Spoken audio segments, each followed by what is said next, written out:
Today, slow flight and stalls. In this tape, slow flight is defined as the range of airspeeds between the maximum endurance speed for an aircraft and the point just above its stalling speed for existing flight conditions. A stall is when the aircraft has reached a point where there isn't enough lift to keep it aloft. We teach slow flight for 3 reasons. 1, so you can master the proper flight technique to allow you precise control of the aircraft while flying in this speed range. Failure to take prompt corrective action in slow flight can have dire consequences. 2, so you will recognize when you are getting close to the slow flight range to allow you to avoid inadvertent entry into this mode. And 3, to develop your coordination and give you confidence in handling the aircraft. Slow flight is encountered under several conditions. These include takeoff, landing, recovering from a misjudged landing, overshooting your approach, and approach to the stall. You would not fly in the slow speed mode while waiting for weather to clear, inspecting a potential landing area, or searching for ground fixes. This is because flying in this mode requires the full attention of the pilot. Also keep in mind that fuel consumption during slow flight is higher, and you can cause overheating of the engine from prolonged flying in this mode, particularly while attempting to climb. It cannot be stressed enough that you must be aware of the effective controls at the bottom range of slow flight, especially altitude, airspeed, and yaw. Now, let's get you into the slow flight speed range. First, the aircraft may be in straight and level flight for maximum endurance. Now, bring the nose up, beyond the nose-up limits for maximum endurance. Note the airspeed decreases because of the increased drag. There is also a loss of height. To compensate for the loss of height and maintain altitude, increase the power. You now have the aircraft in the slow flight range. Some precautions before we go into the effects of slow flight on the aircraft. Slow flight should be practiced in straight and level flight, descending, level turns, and descending turns. When maneuvering close to the ground during gusty wind conditions, exercise extreme caution and adjust the airspeed indicator upwards to allow for the gust factor. Also, remember slow climbs should be of short duration so as not to overheat the engine during this maneuver. The physical sensations in slow flight, particularly a strong wind, can result in a critical situation at a low altitude. This means you must keep a close eye on the flight instruments to achieve balanced flight and maintain a safe airspeed. Flying in the slow flight speed range does not necessarily imply serious control difficulties or hazardous conditions, but any errors of basic flying technique will be exaggerated. We cannot stress enough the need for proper technique and precise control of the aircraft in this speed range. Let's look at how the aircraft handles in this range. First, the relationship between power and attitude. During slow flight, a controlled decrease in airspeed without a change in power setting results in a drop in height. To maintain a constant altitude, you will have to increase the power. Conversely, a controlled increase in airspeed without a change in power setting will result in a decrease in the induced drag, raising your altitude. Therefore, power must be reduced to maintain a constant altitude at higher airspeeds. There will be a slight drop in altitude during transition speeds. When flying at slow speed, note the flight controls do not respond as effectively as at normal operating airspeeds. Remember, as the airspeed decreases, the effectiveness of the controls decreases disproportionately. The closer you get to stalling speed, the greater the loss of control. As well, the closer you get to stalling speed, the less stable the aircraft. Why does this happen? Look at the decreased velocity of the airflow over the wing and the increased effect of aileron drag. Combine this with slipstream and asymmetric propeller thrust, and there is an increased tendency for the aircraft to yaw. To maintain direction, you will have to use the rudder.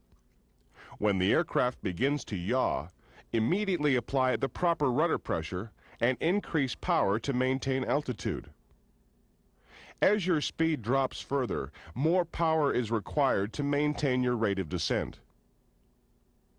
When the nose pitches down with full power applied, you have dropped below the minimum controllable airspeed. The aircraft has now entered a stalled flight condition. As you approach stalling speed, air density, aircraft weight, and drag from the flaps and undercarriage may make it impossible to maintain altitude. Let's stop now for a quick review. You are in the slow flight configuration, maintaining your heading and altitude. What do you do to maintain altitude if you notice the airspeed is decreasing? What do you do to maintain altitude if you notice the airspeed is decreasing? If you answered adjust the attitude, you are correct. Question 2. In the slow flight configuration, why is a higher power setting required than for endurance? Why is a higher power setting required than for endurance? You need the higher power to counter the loss of height due to the increased drag. Remember, in slow flight, the nose is raised beyond the limits for maximum endurance, creating more drag, resulting in a loss of height. Question 3. When slow flying, why should you keep a close eye on engine temperatures and pressures? Why should you keep a close eye on engine temperatures and pressures? The engine works harder during slow flight and may overheat during prolonged flight in this mode, particularly during climbing. As well, reduced airflow through the engine retards its cooling. That completes our review of this section. Perhaps the most important point to remember in this lesson is inadvertent entry into slow flight is an almost certain indication you are approaching a stall. Before going over how to recover from a stall, let's look at why a wing can no longer provide enough lift to keep the aircraft aloft. Remembering back to the principles of flight tape, lift depends on the laminar airflow over the wing. As the angle of attack increases, you can see how the laminar layer becomes smaller and turbulent air predominates over the wing surface. By the time the angle of attack is at 16 degrees, you will notice the symptoms of a stall. At 17 degrees, there is virtually no laminar layer and lift is decreasing. It is also important to remember the angle of attack, unlike the angle of incidence, is a relative factor. Again, to review, the angle of attack is the angle between the wing chord and the relative airflow. And relative airflow is always parallel with and opposite to the flight path of the aircraft. And since the flight path direction is not always the same as the pitch attitude, an aircraft may stall in level flight if a high angle of attack is described. Given this, you can see that you cannot rely solely on the attitude of an aircraft to indicate the possibility of a stall. Remember, an aircraft can stall in practically any attitude and any airspeed. What about the term stalling speed? Flight manuals list stalling speeds for specific aircraft in various situations. But keep in mind, the stalling speed may be affected by the following factors. An aircraft that is clean and well maintained will have better stalling characteristics than one in poor condition. Balance and weight can alter stalling characteristics. Power lowers the stall speed because of the additional upward thrust. Increasing the angle of bank increases the stall speed. Extending the flap increases the camber of the wing, thereby lowering the stall speed. Abruptly changing the pitch of an aircraft can raise the stalling speed. Extending the landing gear, which increases drag, can also have a slight effect on stalling speed. But regardless of these factors and stalling speed, any aircraft will stall when the wings reach a critical angle of attack. For most planes, it is 17 degrees. Before we get into how to recover from a stall, let's review the symptoms of an approaching stall. First and foremost is a decreased response of the controls, especially the elevator and ailerons. There is a loss of height, despite attempts to maintain altitude with the elevator. You will hear and feel the beating of the turbulent air on the aircraft. Most aircraft have warning devices which are activated prior to the stall. To avoid a stall, use the elevator control to reduce the angle of attack. You should use a relatively small but quick forward movement of the control, which will lower the nose. This will reduce the angle of attack and stability will return. You may also use additional power to reduce the angle of attack without changing the pitch attitude. Now, intentional stalls. Before you practice stalls, there are a few safety precautions to take. First, the cockpit check. Make sure the carburetor heat is adequate. Seat belts are fastened, windows shut, and loose articles are secured. Look outside the aircraft and at the ground below. You should practice stalls only over unpopulated areas and at high enough altitude. Keep in mind the objective of practice stalls. This exercise is to teach you how to recognize an approaching stall condition and take corrective action, not how to stall an aircraft. There are several types of stalls.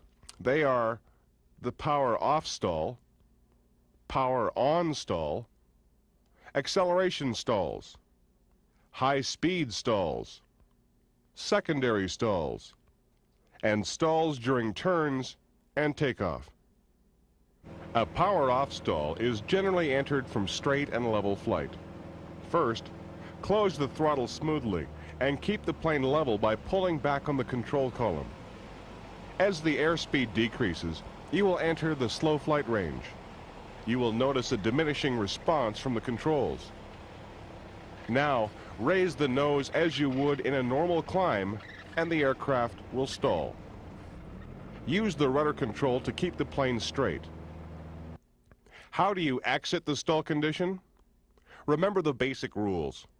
Reduce the angle of attack and use the flight and power controls to correct the flight attitude.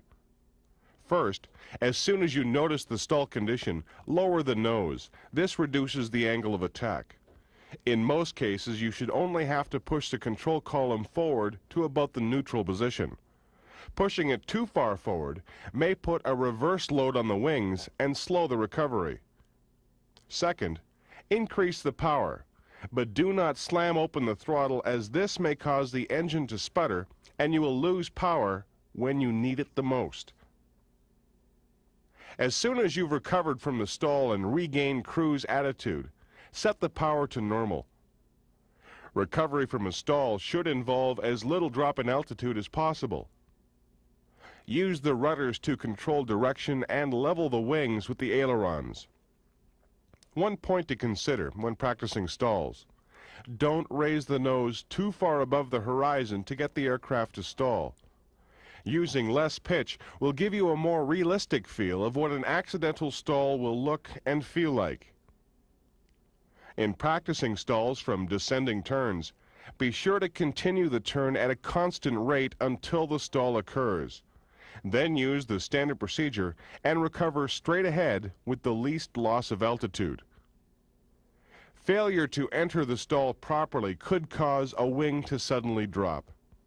If this should happen, use the same recovery procedure, returning the aircraft to straight and level flight using coordinated flight control. Power-on stalls are very similar to stalls entered without power, although there are some differences in maneuvers. You'll notice the pitching of the aircraft is more steep and rapid, and the plane is more difficult to control. There is also the possibility for one wing to drop at the same time as the nose pitches down. The elevators and rudder are more effective in a power-on stall because of propeller slipstream. But the ailerons are less effective, and torque makes it more difficult to control a power-on stall. To enter the power-on stall, smoothly bring the nose up to an attitude that is impossible for the aircraft to maintain. Hold it there until the stall occurs. Recovery is made in the same manner as before. lower the nose and increase power. But because you are already at cruising or climbing power, the power increase will only be slight. An acceleration stall occurs at higher airspeeds during sudden turns, pull-ups, or abrupt changes in flight path. High-speed stalls can be induced by pulling back abruptly on the control column at any speed the aircraft is capable of doing. This maneuver is not recommended because of the structural damage that may be done to the aircraft. A high-speed stall may also occur in a steep turn when the angle of bank is greater than 60 degrees. Turbulence can also cause an increase in stalling speed. Here, an upward gust can cause an abrupt change in the relative airflow, resulting in a sudden increase in the angle of attack. You'll note that aircraft flight manuals list what is known as the maneuvering speed. This is the maximum speed at which flight controls may be fully deflected without causing structural damage. We've already covered a stall in a descending turn in which the inside wing drops lower. But in a stall during a climbing turn, it is the outside wing that will dip because of less lift. This is because the outside wing meets the relative airflow at a steeper angle in an outward spiral. One other type of stall we will cover in this tape is the departure stall. This occurs during takeoff. As the aircraft is rotated to achieve a greater angle of attack, it is in a critical condition of flight for a short period of time. If the nose is too high after rotation, a stall may result. You may find yourself in the situation of being unable to recover from it or unable to climb high enough to clear any obstacles in the flight path. To avoid this problem, be sure to establish the correct nose-up attitude for a climb after liftoff. Another critical departure procedure is the pull-up following a missed approach.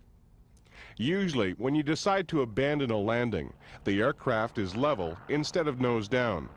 The airspeed is low and the flaps are extended. You may also be faced with having to make a turn shortly after abandoning approach. Take note of these mistakes that lead to a stalled or near-stalled condition following a balked approach. Not enough power. Since this is a form of takeoff, you need enough power to climb. Make sure the attitude of the aircraft is correct and not too nose high. Again, applying power plus nose-up trim will force the plane into a very nose-high attitude, so compensate accordingly. Do not forget to retract the flaps, or retract them too suddenly. Most aircraft cannot climb with flaps fully extended, and retracting them abruptly can cause a sudden loss of height. Make sure the nose is not too high should you need to make an immediate turn. That completes the section on stalls. Take time now to go over these review questions. 1. Describe how you would recover from a stall. Describe how you would recover from a stall. There are two factors to correct when in a stall. First, reduce the angle of attack, and second, correct the flight attitude. To reduce the angle of attack, lower the nose of the aircraft and then smoothly apply enough power to regain height. Finally, use the flight controls to get back into straight and level flight. 2. When recovering from a stall, a roll has developed. Why must you not use only the ailerons to recover? Why must you not use only the ailerons to recover? Other flight controls must be used to maintain coordinated flight. 3. Why is the indicated stalling airspeed lower for a power-on stall than for a power-off stall? Why is the indicated stalling airspeed lower for a power-on stall than for a power-off stall? The airspeed is lower because of the additional thrust from the propeller creating airflow over the elevators. 4.